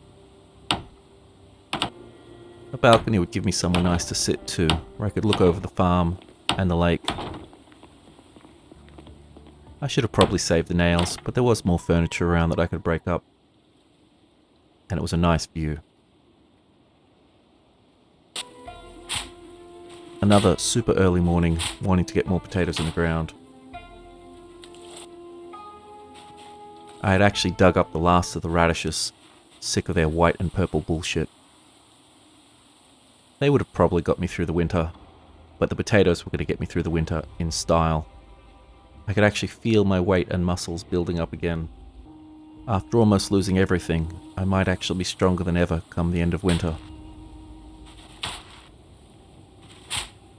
It would be a long time till the second generation of potatoes were ready to harvest, but it was nice seeing so many of them in the ground. Every morning I went and checked my traps, I found at least 1 rabbit, usually 2 or 3. And just like that, by mid-morning I was done.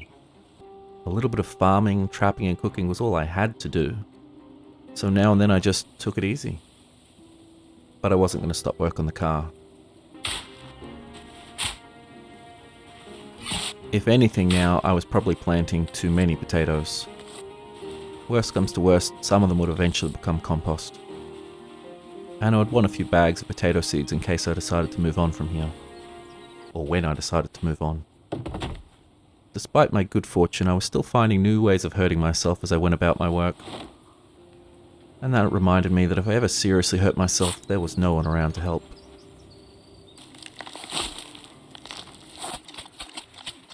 With the farm taken care of, I did some more gardening. By the end of winter, I was hoping to have this place looking much better.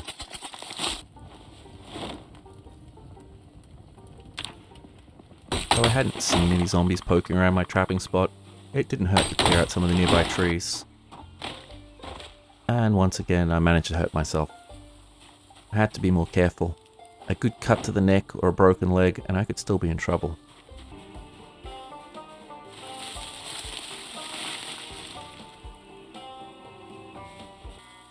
I returned to foraging, not just for something to do, but also because there were still some things I needed. For now, spears were still my primary weapon, so it made sense to stockpile a lot of sticks. With so many potatoes in the ground now, it was taking longer and longer to water them all. I still couldn't really do anything about any potatoes that caught diseases. Just plant more, keep what's good. The rabbit traps hadn't failed me yet. And finally I remembered to pack away the old bird traps.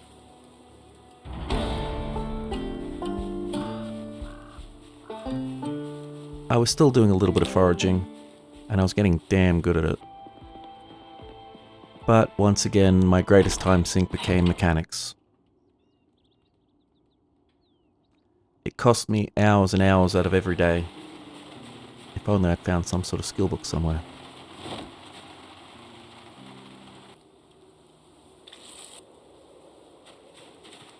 Once I finished a couple of hours of farming and checking on my traps, I decided it was time to get even more serious with mechanics. If practicing on 2 vehicles would speed things up, then surely 3 or 4 would do even better. After making sure I actually had all the proper parts on the little white car, I took it out to grab some more wrecks. I considered dragging the ambulance back to base, but that would be better to use its siren to try to lure zombies out of the trees, and I didn't want to do that around the farm. So I took the little compact instead. Dropping it off in the front yard, I figured I'd go get another car while I was all out here and ready. Fortunately, there was no shortage of wrecks around the place. I was very surprised to see a zombie.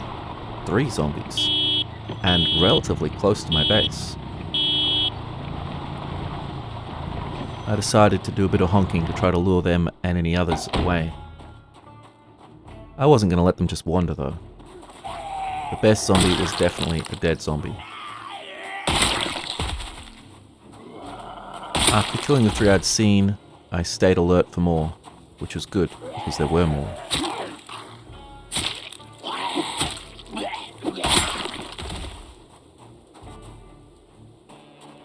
The quick fight reminded me that I shouldn't be letting my guard down.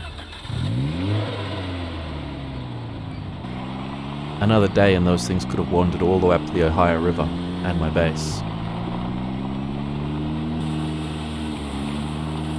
With 4 cars at my disposal now, I'd be able to spend every waking hour working on mechanics if I so chose to.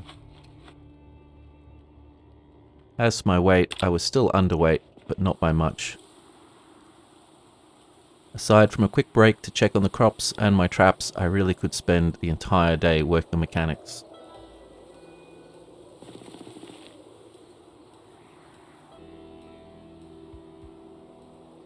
It was slow and tedious, but I was getting close to another breakthrough. At some point I decided to switch from messing around with the light bulbs and the other small things to work on wheels.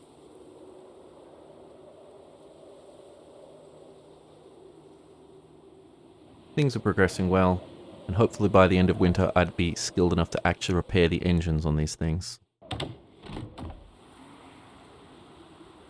My weight was going up each day without fail now, and it'd just be a few more days before I was back at a healthy weight.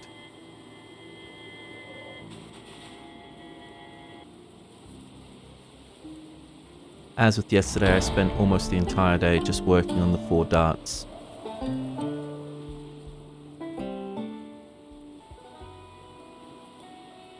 I was skilled enough now to replace tyres, brakes, and even suspension without the risk of damaging them. My 2nd generation potatoes were still nowhere near ready, and I had just a few of the first set that I was using for trapping. But when 1 potato could easily end up being 2 rabbits, that was plenty. I got more aggressive with my mechanics practice, stripping cars entirely and rebuilding them all in the same day. I realized I could even work on the little trailer as well, and it made sense to give it better parts as I was taking it with me whenever I left the base. With no fear of starving now, I could work on the cars for as long as I needed to. If I'd found a sledgehammer, I could have smashed out some of the walls in the house and made the entire downstairs area into one large garage. Well, that wasn't strictly necessary. Then again, if a zombie had came upon me while I was working on the cars, sometimes I was carrying a ridiculous amount of parts. And I also worked well into the night most of the time.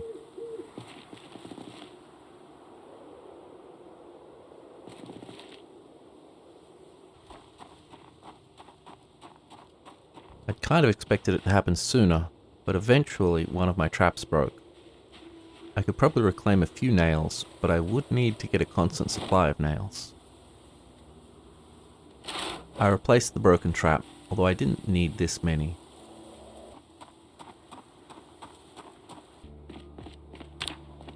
When I got back to base, rather than going straight to work on the cars, I decided to collect more nails. I went to the last house that I hadn't torn to pieces, and broke apart everything that might have nails in it. Once that was done, I took care of some other chores. I was still boiling all my own water, which I had to do maybe twice a week at most. I was almost out of potatoes. That would mean the traps would stop. In the afternoon, I settled in for a long shift of working on the cars.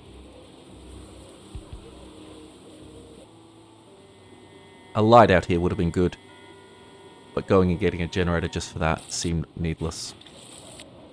The potatoes were coming along nicely. I hadn't watered them in a couple of days, so it took quite a few hours to get to all of them. Running to check on my traps, I found another trap had been broken. While it could have just been a particularly feisty rabbit, there was the slight chance that it was a zombie, so I decided to check the area. I spent a while running around and shouting, but I didn't find any. I got a good haul of rabbits, but these would be the last ones I'd have until I got more potatoes. I might have to start eating berries again. On the plus side, my weight was just shy of where I wanted it to be. I was still technically underweight, but that would probably change tomorrow. A wise man once said, if you want it to rain, water your crops. It never fails. I was still making solid but slow progress on my mechanics. If I'd found a Mechanics 2 skill book, I would have been done days ago.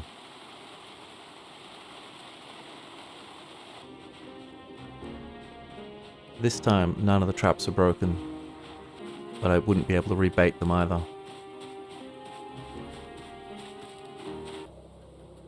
With the rain yesterday having fully watered my garden, I went straight back to work on the cars.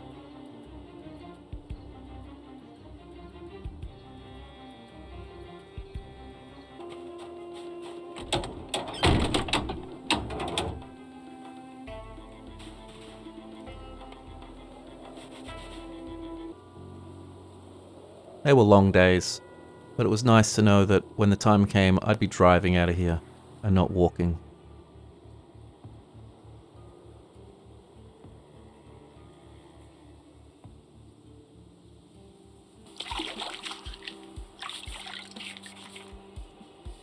I didn't want to wash in the clean water upstairs, so I washed down the lake and then sat by the fire.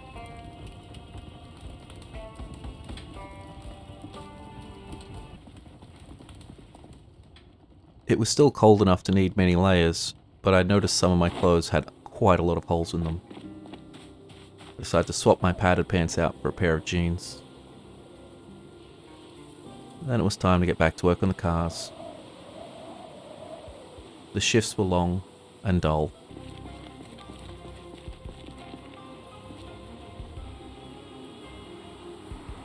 I had enough wrecks and enough parts that I could literally spend the entire day working on them. Morning, noon, afternoon and evening.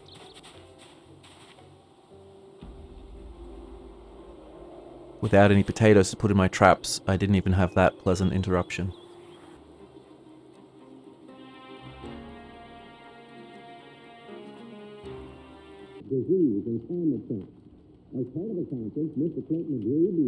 While checking the emergency broadcast station for a weather report one morning, I heard that there was a storm coming in. It wouldn't be here for 5 days or so. Hopefully more of my potatoes would be good by then. As with the radishes, I didn't need all of these ones to become seed-bearing. Rather than get straight back to work on the cars, I decided to clean up the yard a bit more. I refilled the oven with wood and gathered more sticks. Hopefully each stick would be 3 or 4 dead zombies. Although, really, look at my collection, that wasn't a lot.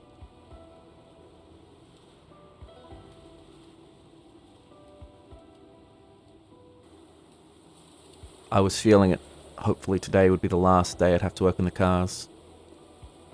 I just wanted to get enough skill to be able to repair their engines.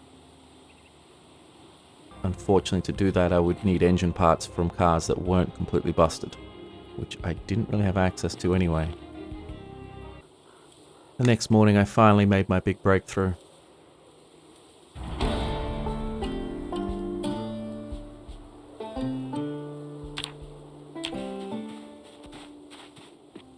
I was eager to get to work actually repairing one of the car's engines.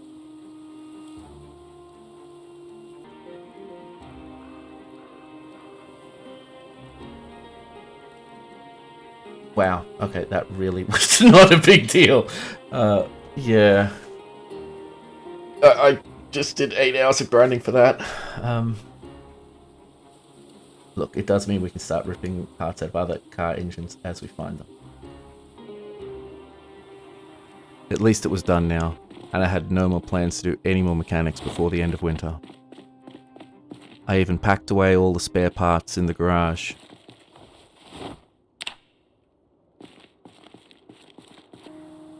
And in the evening I just took a long, well-deserved break.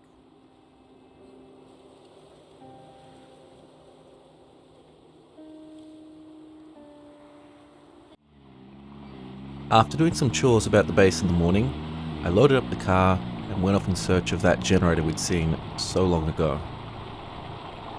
I took the trailer in case I wanted to swipe some car parts or furniture. Things were quiet up until the main road. And I saw some zombies standing in a driveway that I had definitely cleared once before. While they're in so small a number, I figure I'd rather kill a zombie if I can see it. That or let it wander off into a forest and worry me for the next few months.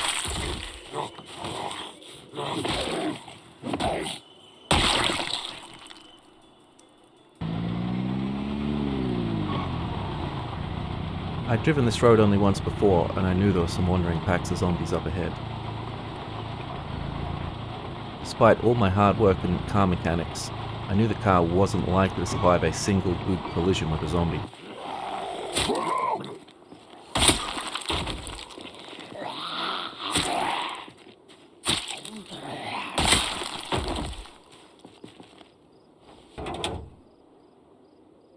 I don't think I'd checked this van before, but there was nothing I could use.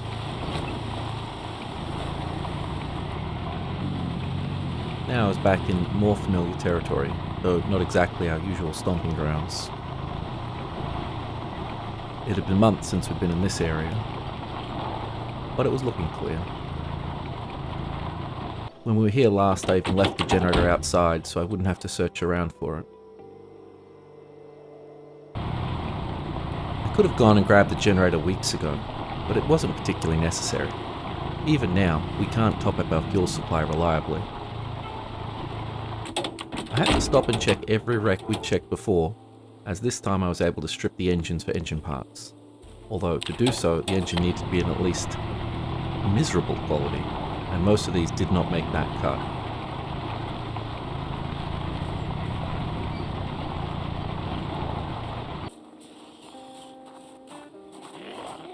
Fighting so close to the edge of the woods, I was fairly certain that I would be drawing in more zombies before the fight was over.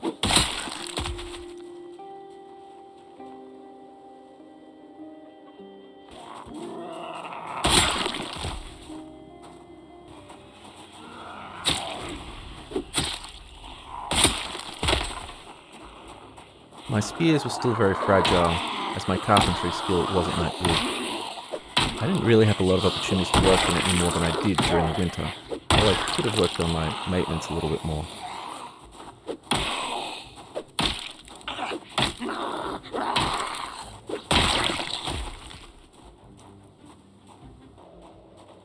When I got back to the car, there was a zombie waiting patiently to eat me. If it had been pitch black, he might have had a chance. Taking off down the forest road, I knew there were plenty of wrecks up ahead to search.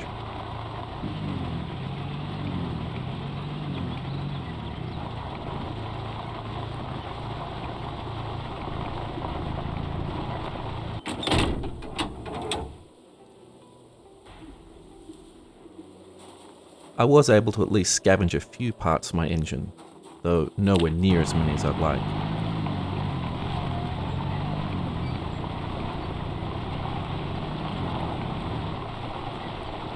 Last time I travelled this back road I had found some zombies, so this time I was more alert, but nothing. And then I was home again, generator safely in the trailer. I didn't even have any immediate plans to hook it up, but it was nice to have it. Perhaps one day I'd have so much food, refrigeration might be a concern.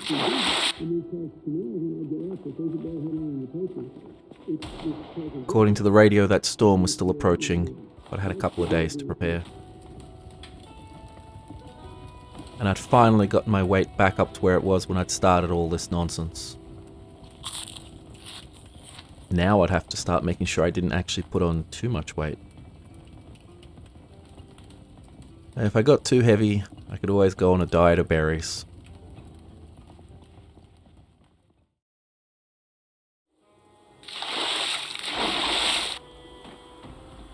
There was maybe a week until winter was over, and I wanted to get more work done around the house.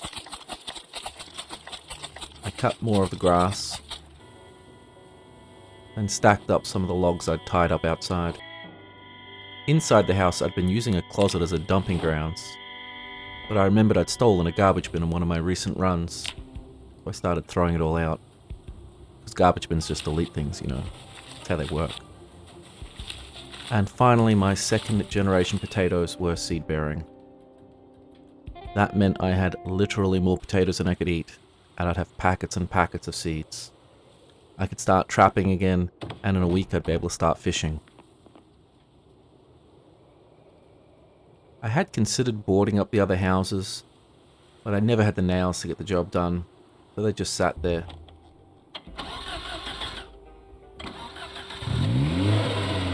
Further clean up my yard, I decided to finally move the wrecked cars away. I was done mechanics for a long time. I wouldn't get back to it unless I got my hands on some proper technical manuals. I even made a point of throwing out all the broken parts. I was seeing rain more and more often, which made farming even easier. I'd wanted to get all those potatoes in the ground to get the seeds, but now I could switch to a smaller garden. I decided to build something nicer in the backyard of the house. Maybe at some point I'd even extend to start using the other rooms. But I still think people who live on the ground floor deserve to be eaten. I made another trip through the woods to the little cabin to steal some of the crates that had been sitting there, God knows how long.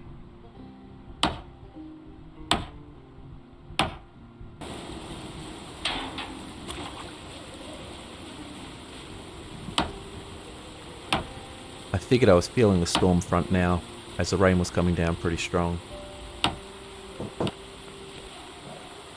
When I started planting things in the farm, I actually put some radishes and even some strawberries in the ground. Now that I was no longer starving to death, variety would once again be the spice of life.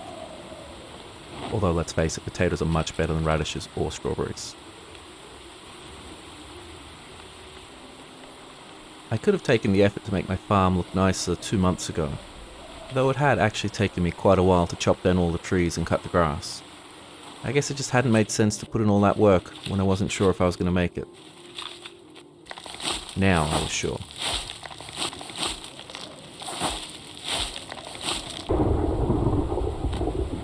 had so many logs I'd considered building a wall around the base, but it really wasn't necessary. Nor did I want to stay here forever, though if I needed to, I could.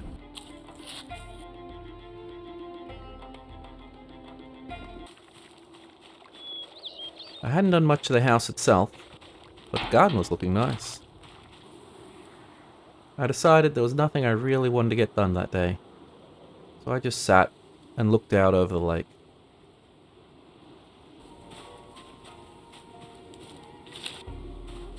Not all of the second-gen potatoes were seed-bearing yet, but even just from the ones that were, I had so many potato seeds. As the plots came good, I'd take them out of the ground and just run the small garden in the back of the house. So long as I could trap and soon fish, I didn't need that many vegetables. As the last day of February finally came, a fog rolled in thicker than any I'd ever seen. I couldn't even look down upon the modest fruits of my labours, and so I just sat on the balcony and wondered what I would do next. Maybe I'd go to West Point. I mean, how bad could it be? On second thought, maybe I don't go to West Point.